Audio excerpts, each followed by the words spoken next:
Hello everyone, I am Pradnya. In this video we are going to study chapter 6, that is Python fundamentals. In this chapter we will learn the basics of Python. So let's get started. The first topic is character set. Character set is a set of valid characters. In Python, every component of the program is created using these characters. So in the character set we have letters. We can use capital A to Z or small a to Z also. We can also use the digits from 0 to 9. Even we can include the special symbols like plus, @ some brackets, etc. It includes some white spaces also like blank space, tab, new line character. We have other characters also, all the ASCII and Unicode characters. We studied different encoding system in the chapter 2 data representation. So please check out the video on chapter 2.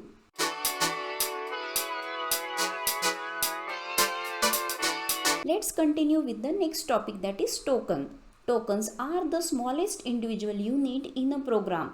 Let's consider one simple English sentence. In this we are using some punctuation characters and words also. So these are the tokens of this sentence. In the same way, to write one program, we need all these tokens. It comprises keywords, we have identifiers, literals, and we use operators also and some punctuators. Here there is one simple program of addition of two numbers. We have some identifiers here, A and B. We have initialized value 10 and 20. It is known as integer literals. And we use one operator, that is plus operator. We have some keywords here like print, and we are using some punctuators also like comma and double quotes. So to write a program we need all these tokens. So let's study these tokens in detail.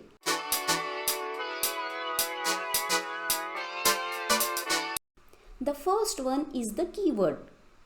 Keyword is a special word which has special meaning to the programming language. We cannot change the meaning of that word, and even we cannot use for our purpose. So here are some of the example. One is for, we have while, break, if, elif, import, and there are many keywords that we will study slowly when we will start writing program.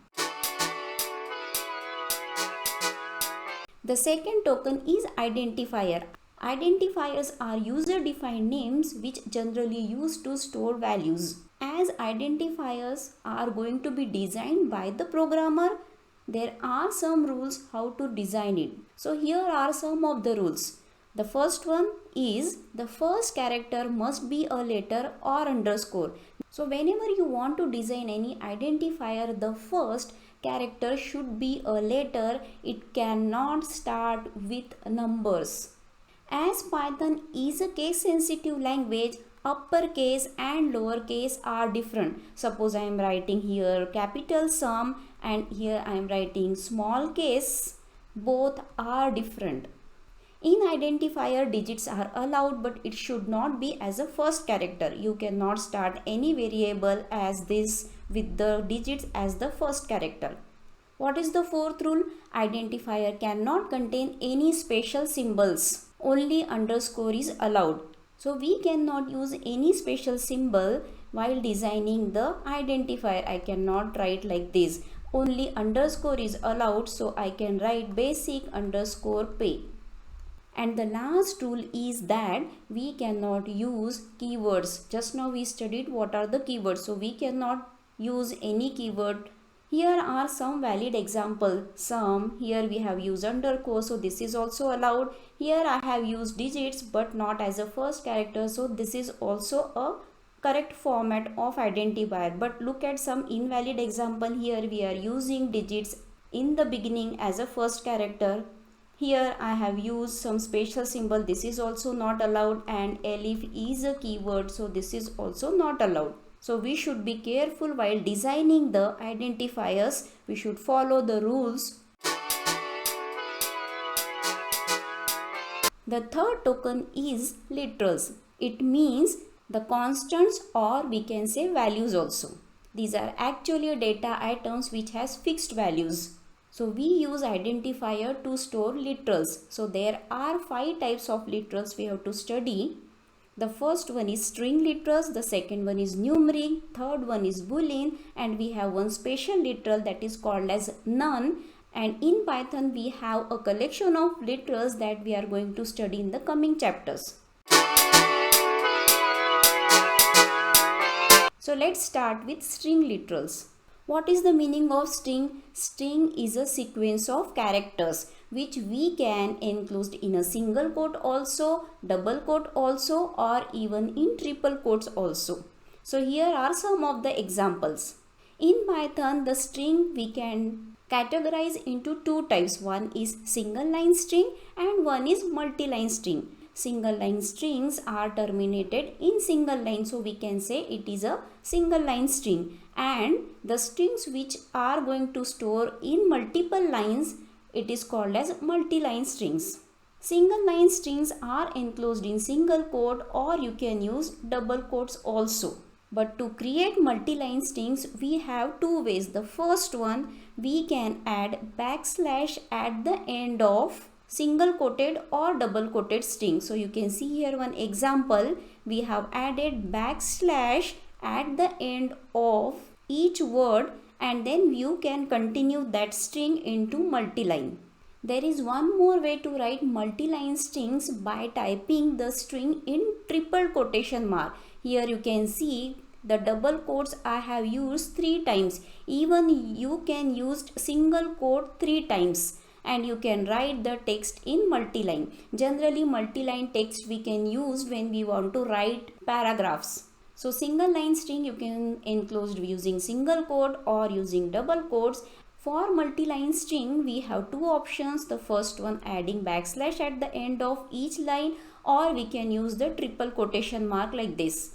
Let me introduce you one more concept in case of string, that is escape sequences.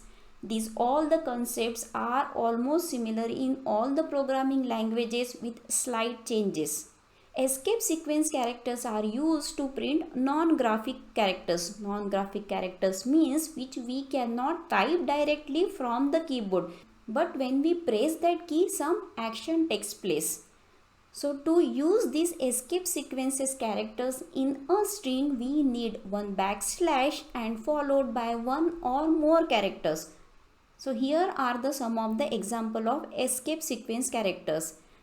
If you want new line character, we can write backslash n. If you want to print tab space in between two string, we can use backslash t. If you want backslash in between the string, then we can use backslash and one more backslash. Similarly, we have arrangement for single quote, we have arrangement for double quotes also. Generally, these characters are used for formatting the output. Now let me explain how we can calculate the size of the string. The size of the string means the number of characters in a string. If we are using any escape sequence character in a string, it can be counted as one character, not two. We should not get confused because we are using one backslash and one character, but it is not a two characters. It has to be considered as only one character. To calculate the size of the string, we have len function. We should write len, and in the bracket we have to mention the string. There will be no confusion when we are dealing with a single line string. But what about multi-line string? As we have studied just now how to write the multi-line string, there are two ways. The first way is you can use single quote or you can use double quotes, and at the end of every line you can use backslash. When you are using this method to write multi-line string, this backslash will not count as a character. That's why you can see here the size of the string 2 is 3. So first character is A, second character is B, and the third character is C. But what about the second way of designing multi-line string? We use triple quotation mark, and at the end of each line we will use enter key. When we are using enter key, it is known as end of line and it will get counted in the size of the string. So look at this example. We are using triple quotation mark. I have written one character, then press the enter key. Again I have written the second character in the second line. Again I used enter key to come to the third line, and we have written once again one character. So the characters are 3, but 2 times I have used the enter key, and the EOL, that is end of line, will also be counted as a character. So the size of the string 1 is 5, not 3. So don't get confused when we are using triple quotation mark and using enter key to come to the next line. This enter key is also get counted in the size of the string. And when we are using single quote and double quote to design multi-line string and using backslash, backslash will not get counted in the size. So this is all about the string literal.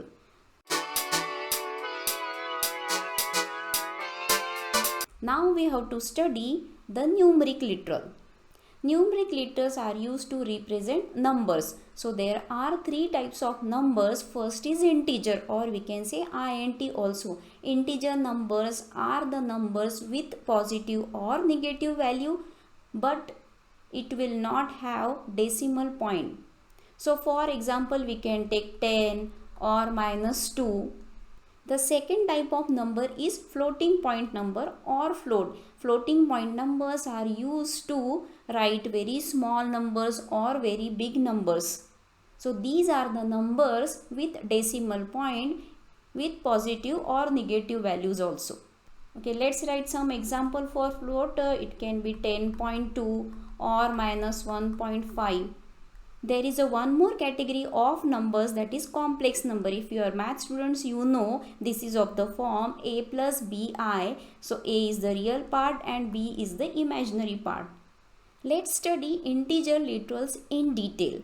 There are 3 types of integer literal. First is decimal, the second one is octal, and the third one is hexadecimal. We studied number system in the chapter 2 data representation. If you did not watch my video on chapter 2, please check out that. Decimal integer literals are the sequence of digits. These literals we used in our everyday life. Here are some of the example. It can contain positive values also and negative values, but integers will not have decimal point. The second type of integer literal, that is octal integer literals. It is also a sequence of digit, but to represent integer literal in the octal form, we should use 0 followed by letter O. So whenever you are writing any octal integer literal, it should precede with the 0 and O, and then you can write any number. You know, in octal we can use the digits from 0 to 7. And the third type is hexadecimal integer literal. To represent any hexadecimal integer literal, it should start with 0 small case x or 0, you can write capital X also. You know, in hexadecimal number system we can use digits from 0 to 9, and to represent digits from 10 to 15 we have to use A to F. So this is all about integer literals. The second type of numeric literals are floats, or we can say floating point. These are the real numbers with the fractional part. Floats can be written in 2 forms. The first form is the fractional form, the way you have studied in maths. We can write it decimal point in between. And the second one is the exponent form. Exponent form has 2 parts. The first part is called as mantissa and the second part is called as exponent. So the mantissa can be an integer or can be a real constant. But what about exponent? Exponent must be integer value and it is followed by the letter capital E or small e. Here are some of the example. So look at the first example. 12E01 means it is 12 into 10 raised to power 1. Now what about the second example? It means 3.4 into 10 raised to power 7. And we can write third example in the fractional part in this way, minus 0.2 into 10 raised to power minus 3. So the mantissa can be positive or negative. It can be integer or float. But the exponent part, that is after E, must be integer. It can be positive or negative also.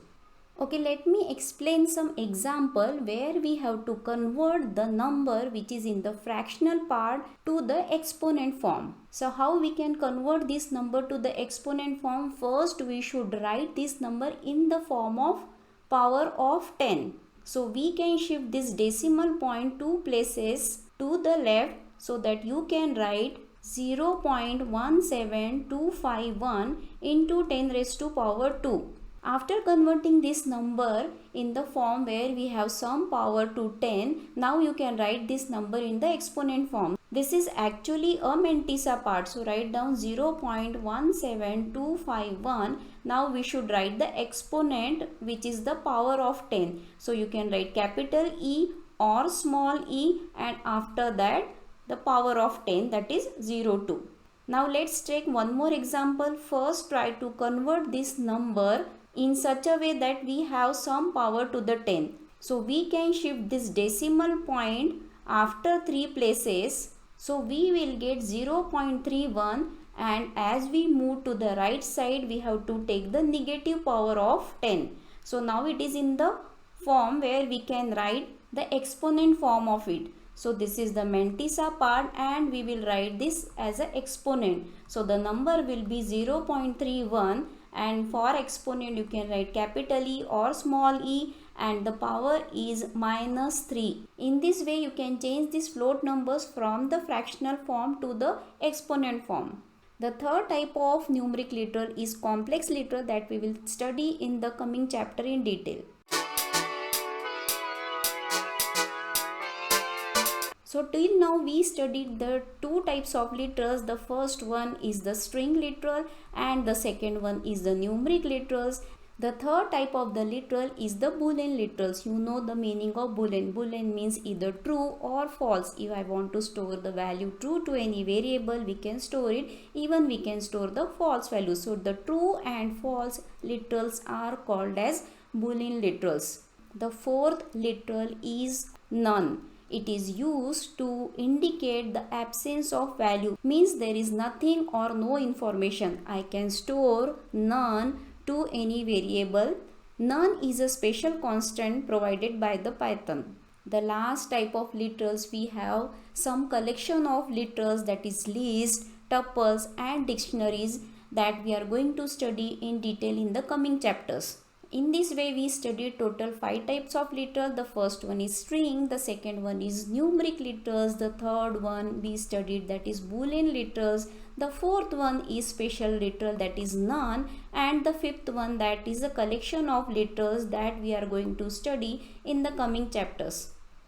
Okay, let's continue our topic of tokens. Till now we studied 3 types of tokens. The first one we studied, that is keyword. The second token is identifier, and the third we studied, that is literals. Now the fourth token is operators. Operators are the symbols which operates on the operand, or we can say variables.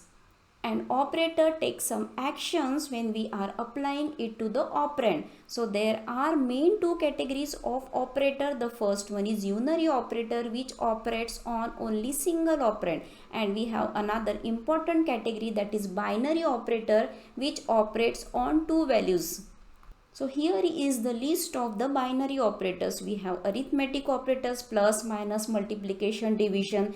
Then we have a set of relational operators for comparison. There are some logical operators, bitwise operators. We have special set of assignment operators. Even we can use shift operator to work on bits. We have membership operator and the identity operator. These all the operators we are going to study in depth in the coming chapter. So the fourth token we studied, that is operator.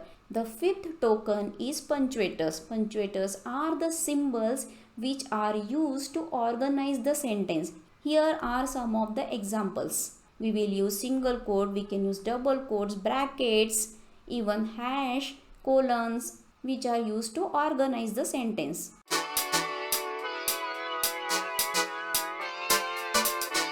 Let me demonstrate the working of string in IDE. I am using Spyder. In the video of chapter 5, I have showed you how to install CPython and Anaconda Navigator, and Spyder is one of the IDE provided by the Anaconda Navigator. If you didn't check out that video, please go and watch it and try to install one of the IDE so that you can also work along with me. Now first try to understand single line string. You know single line string we can declare in 3 types, using single quote, using double quote and using triple quote. So let's try to use all 3 ways. Let's declare one variable. Variable means identifier, and you know the rules to design an identifier. Variables are generally used to store literals. It is also called as constants. So I am taking one variable s1. Now let's try to initialize one string literal means string constant, and we can use single quote to design a string. So let me take one string, click enter. Now you can use print statement to print the value of s1. So let's check the output. You can see the output. We can use single quote to design the string. Now let's take one more variable. This time I am using double quotes to define the string. Let's check the output using print statement and write the variable name. You can see here same output we are getting, so we can use double quotes also. Now let's use triple quotes to define the string. You can use 3 times double quote, or we can use 3 times single quote. Now let's use print statement to print the output of this string. You can see here we are getting the same string. Now let's check out with the single quote. So I am using single quote for 3 times, and same string I am going to declare and enclosing the same single quote 3 times. Now let's try to print the output of this string. So use printf statement, press enter. You can see here we got the same output. So in this way, for single line statement we can use single quote, double quotes, or we can use triple quotes also. While writing triple quotes, both the single quote and double quotes we can write 3 times.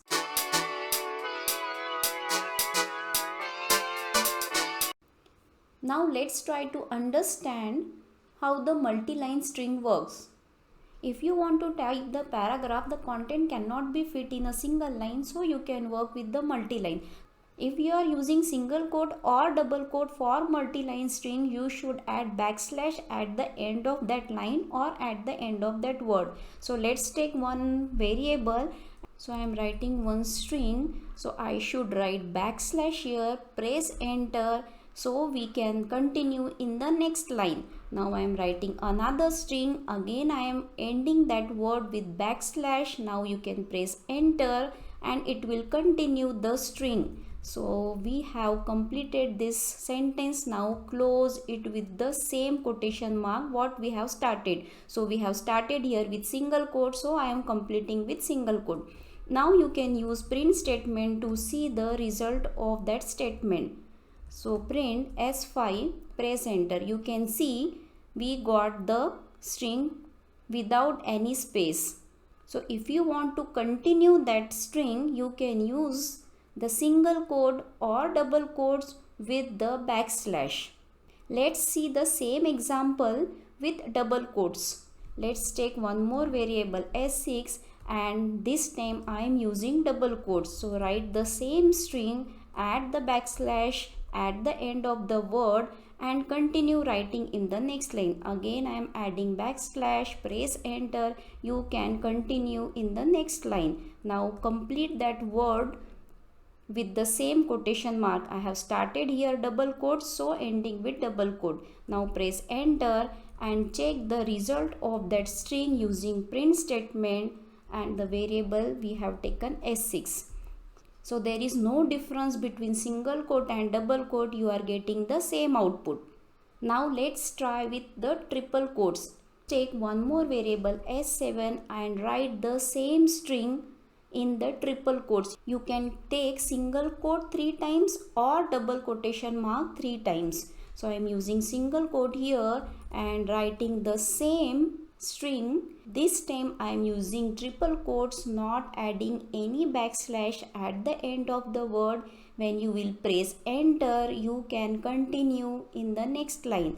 So write the second word. Again press enter, write the next word what we want to continue in the next line. Now complete that string with the same quotation mark what we have started 3 times, because we are using here triple quotation mark to create multi-line statement. Now press enter, use print statement to display the result. So the variable name was S7, print S7. Press enter. You can see here we are getting the string in multi-line. Now let me show you the usage of escape sequence characters in the string. We studied some escape sequence characters, \n for new line, \t for tab, and we can print even single quote, double quote. Okay, let's take one variable asset to declare a string. I am using single quote to declare the string. Let's write one string here, Python. I am using \n escape sequence character for new line. And again I am writing the second word here. So close the single quote, press enter. Now use print statement to print the output. Check out the output. The word Python got printed in the first line. After that, because of \n, control went to the next line and the program word got printed in the second line. In this way we can print the words in new line using \n. Now I will demonstrate you the usage of \t, which is used for tab. So let's take one more variable, same string I am going to take. Now \t I am using and continue again with the same word. Close the string and press enter. Now check out the output with print statement, print, and the variable name is S9. Press enter. You can see here the first word got printed. After that we have some space here because of \t, and after that space you got the second word. Generally these escape sequence characters are used for formatting the output. Similarly you can try other escape sequence characters also.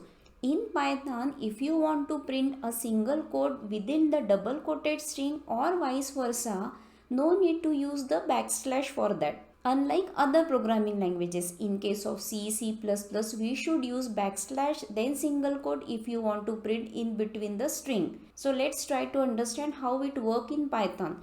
Okay, let's take one more variable. Here I am going to write a string in double quote and I have to write some text here with apostrophe S and closing it with double quotes as I have started with double quote. Press enter. You can notice here that we are not getting any error because Python provides us this special arrangement of writing single quote within double quote. Let's display the output. So we are getting this string as we wanted without any problem. Okay, let's try to work out the reverse of it. Now I am declaring one string with the single quote and trying to write some text with the double quote inside and close it with the single quote. Press enter. Print the result of this. Now you can see here no need of escape sequence character because Python has some special arrangement to include single quote in double quotes and double quotes in single quote.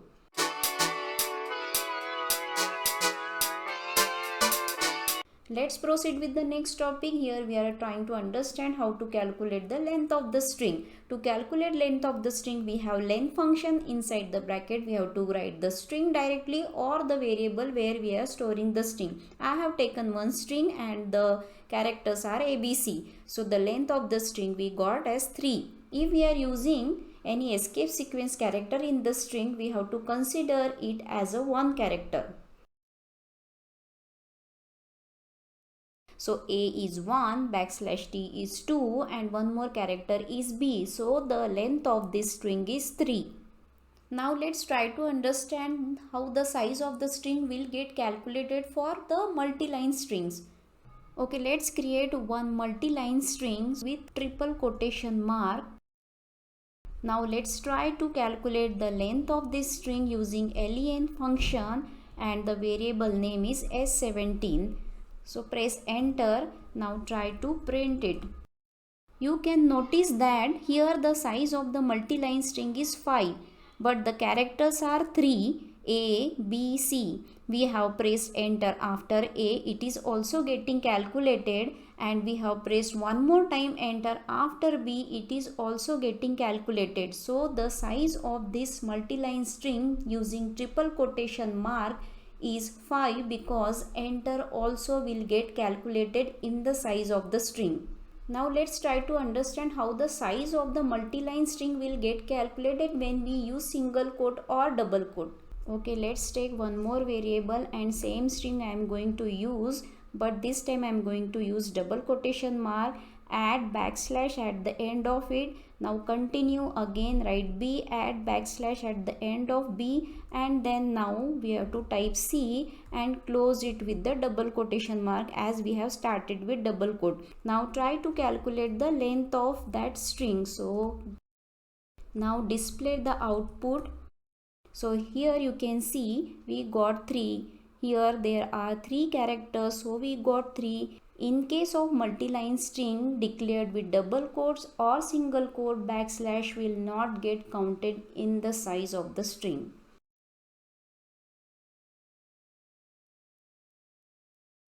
Same example I am showing here with the single quote. When we are declaring multi-line string with the single quote, we will get the same answer 3 because this backslash is not getting calculated in the size of the string. In this way we tried all the concepts practically, so keep on exploring more and more examples.